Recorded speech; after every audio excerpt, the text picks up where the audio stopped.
ఓం మహాగణాధిపతయే నమః. ఓం గురుభ్యో నమః. ఓం శ్రీమాత్రే నమః. పరమేశ్వర స్వరూపమైనటువంటి జ్యోతిష, వాస్తు మరియు ఇతర అనేకమైనటువంటి శాస్త్రములను మనకు అందించినటువంటి మహర్షులకి నమస్కారం. హయగ్రీవ హయగ్రీవ హయగ్రీవేతి యోపదేత్తస్స నిస్సరతే వాణి జనుకన్యా ప్రవాహవత్. అరుణాం కరుణాతరంగితాక్షీం ధృతపాశాంకుశపుష్పబాణచాపాం అనిమాదిభిరావృతాం మయూకైః అహమిత్యేవ విభావయే భవానీం. శ్రీమాత్రే నమః. ప్రేక్షకులకి ఆ లలితాంబిక అమ్మవారి యొక్క అనుగ్రహం పరిపూర్ణంగా కలగాలని స్ఫూర్తిగా కోరుకుంటూ మనం ఈరోజు పక్ష ఫలితములు అంటే 16వ తేదీ నుంచి 31వ తేదీ వరకు ఉండేటువంటి గ్రహస్థితిని ఆధారంగా చేసుకొని ఏ లగ్నముల వారికి, లగ్నం తెలియని వారు రాశిని చూసుకోండి, వారికి ఏ విషయాల్లో చాలా బాగుంటుంది, మరియు ఏ విషయాల పట్ల జాగ్రత్త వహించాలి, ఎటువంటి పరిహార మార్గం చేసుకోవాలి.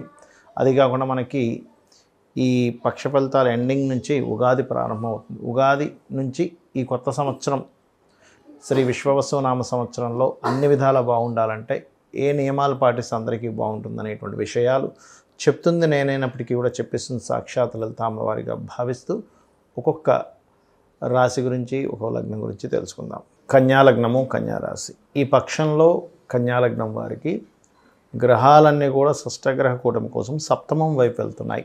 సో సప్తమం అనేటువంటిది వివాహము, వివాహ జీవిత భాగస్వామి, పార్ట్నర్సు, సొసైటీ, ఈ యొక్క విషయాల్లో అవకాశాలు పెరగడం. అంటే కొత్త అంటే ఇవాళ రేపు మనం చూడండి సోషల్ మీడియాస్లో చూస్తూ ఉంటాం. సోషల్ మీడియా సంబంధంగా కొత్త అవకాశాలు రావడం కానివ్వండి, వివాహం కోసం మీరు చేసేటువంటి ప్రయత్నం ఏదైతే ఉందో ఆ యొక్క ప్రయత్నం చాలా మటుకు మీకు అనుకూలంగా ఏర్పడడం అనేటువంటిది ఈ సప్తమంలో ఉండేటువంటి గ్రహాలు ఇస్తున్నాయి.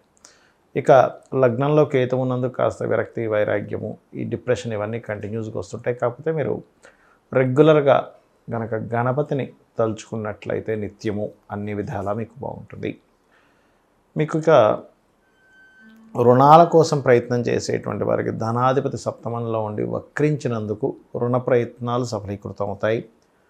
కాకపోతే దశమంలో కుజుడు ఉన్నందుకు కొంత ఆవేశపూరితమైనటువంటి నిర్ణయాలు తీసుకుంటారు ఉద్యోగ సంబంధించిన విషయంలో. కాబట్టి పొరపాటును కూడా ఆవేశ నిర్ణయాలు తీసుకోకండి. రియల్ ఎస్టేట్ రంగాల వారికి, కన్స్ట్రక్షన్ రంగాల్లో ఉండేటువంటి వారికి ఖచ్చితంగా ధనయోగం అనేటువంటిది ఉంది. పసుపు, మామిడి పళ్ళు ఇట్లాంటివి అమ్ముకునే వాళ్ళకు కూడా కాస్త ఫైనాన్షియల్గా గ్రోత్ చూపిస్తుంది వ్యవసాయం చేసేటువంటి వారికి. ఈ యొక్క పక్షం ఆఖరికల్లా మీరు ఇష్టపడిన వారిని వివాహం చేసుకోవాలనేటువంటి ప్రయత్నం ఫలిస్తుంది. అదేవిధంగా విదేశాలకు వెళ్ళాలి, విదేశాల్లో అక్కడ ఏదైనా చదువుకోవాలి, లేదా వ్యాపారం చేయాలి, ఉద్యోగం చేయాలనుకునేటువంటి ప్రయత్నం కూడా ఫలిస్తుంది. 12వ అధిపతి రవి చక్కగా మీకు సప్తమ స్థానంలో రాహుతో ఉన్నాడు. కాకపోతే 12వ అధిపతి రవి ఇగో క్లాషెస్కి కూడా కారకుడవుతాడు. కాబట్టి తెలియని చిన్న ఈగో క్లాషెస్ కూడా వస్తూ ఉంటాయి. ఆ యొక్క విషయంలో కొంత జాగ్రత్తగా ఉండండి. అలాగే మరొక విషయం ఏంటంటే ఇక్కడ ఈ యొక్క దశమ స్థానంలో ఉండేటువంటి కుజుడి యొక్క ప్రభావం తగ్గాలి అంటే ఉద్యోగ సంబంధించినటువంటి విషయంలో ఆ యొక్క ప్రభావం మీకు తగ్గాలంటే ఓం మాణిక్య మకుటాకార జానుద్వయ విరాజితాయే నమః అనే నామస్మరణ చేయండి. అన్ని విధాలా మీకు బాగుంటుంది. అలాగే మరొక విషయం ఏంటంటే ఇక్కడ గమనించుకున్నట్లయితే ఈ చతుర్థాధిపతి ఎప్పుడైతే భాగ్యంలో ఉన్నాడో ఉన్నత విద్యల కోసం చేసే ప్రయత్నం కూడా ఫలిస్తుంది.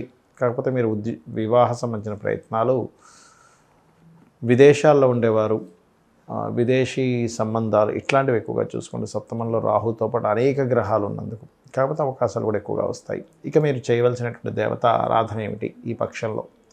ఈ పక్షంలోని కాదు, ఎప్పటికీ కూడా మీరు ఎక్కువగా వెంకటేశ్వర స్వామిని ఆరాధించడం చాలా మంచిది. మరియు అదేవిధంగా మీ జాతక చక్రరీత్యా మీకు కొంతమంది ఎవరైనా పార్ట్నర్స్ కలవడం కూడా చూపిస్తుంది.